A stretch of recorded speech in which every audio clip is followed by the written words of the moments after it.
Teman-teman masih ingat sholat pertama yang kita kerjakan setiap hari, sholat apa namanya? Subuh. Apa artinya subuh? Tuh, ini masalahnya. Ini kata Al-Quran sendiri ya, kata Al-Quran sendiri. Nanti akan ditemukan orang yang ibadah tidak paham apa yang dikerjakan dan dilakukan dalam ibadahnya. Contoh sholat. Kata Allah, akan ada orang sholat yang saat sholat tidak mengerti apa yang ia baca dan dia lakukan dalam sholatnya. Jujur tanyakan pada diri kita, sampai detik ini dari sekian ribuan kali ruku dan sujud, berapa persen bacaan sholat yang kita pahami?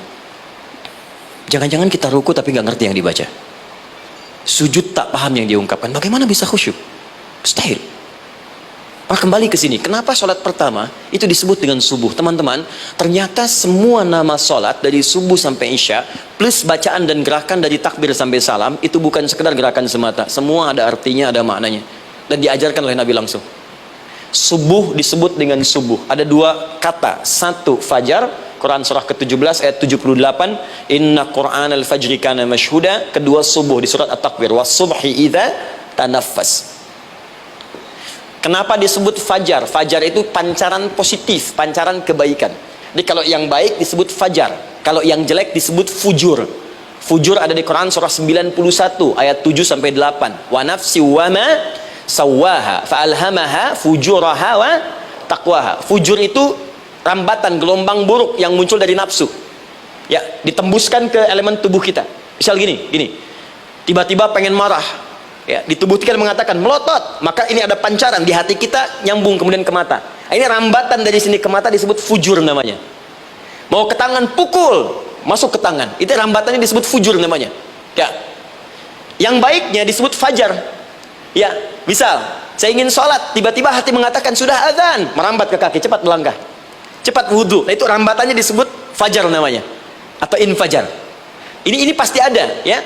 Fujur nama lainnya nafsu. Disebutkan 115 kali dalam Al-Quran. Takwa, rambatan fajar, sumbernya takwa, disebutkan 115 kali dalam Al-Quran. Di jiwa kita ada takwa, ada nafsu. Takwa yang dorong malaikat disebutkan 88 kali dalam Al-Quran. Nafsu yang dorong setan disebutkan sama 88 kali. Di setiap Anda akan mengerjakan satu hal, pasti akan yang mendorong pada yang baik, akan mencegah dari yang baik itu nafsu. Pasti itu. Pak Alpian mau tanda tangan proyek, tiba-tiba disodorkan, Pak, ini Pak, kok begini proyeknya? Perbaiki, karena ada yang nggak beres. Tapi fee-nya lumayan Pak, 1 miliar. Nggak bisa. Jiwa takwa mengatakan jangan terima Pak. Bapak mengatakan maaf, ini jari tahiyat, gak akan pernah dipakai maksiat. Perbaiki, datang lagi. Ini Pak, kok sama? Fee-nya diperbaiki Pak, 100 miliar. Nafsunya mulai berkata, terima. Takwanya bilang, jangan. Akhirnya beliau katakan, tangan tahiyat gak akan pernah dipakai maksiat. Tapi tunggu, saya istiqoroh dulu.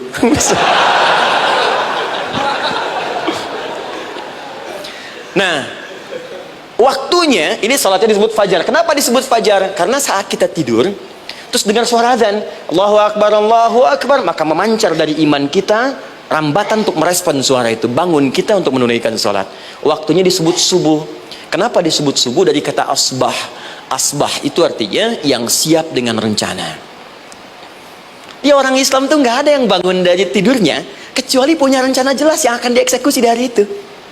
Makanya sebelum kita bekerja mengeksekusi itu, kita datang menghadap Allah supaya Allah berikan kemudahan di setiap aktivitas kita. Coba lihat manajemen Nabi. Bukankah sebelum tidur beliau istighfar dulu? Dirinci pekerjaannya, dicatat yang akan dikerjakan besok, istighfar 70 kali, 100 kali, sehingga dengan istighfar saat tidurnya tenang. Coba kita biasakan. Ada yang baca Quran, ada yang istighfar. Kalau nggak percaya silahkan cek. Begitu Anda lakukan, tidurnya enak. Besoknya rencana itu sudah siap. Makanya ketika bangun, siap jam 7 mau kemana, jam 8 ada di mana, jam 12 kerjakan apa. Sebelum mengerjakan itu, datang kepada Allah, sujud, ya Allah, saya punya rencana ini, tolong mudahkan. Begitu caranya. Itu yang disebut dengan subuh. Nah, sekarang kembalikan peta hidup kita mau seperti apa ke depan. Ijtihad.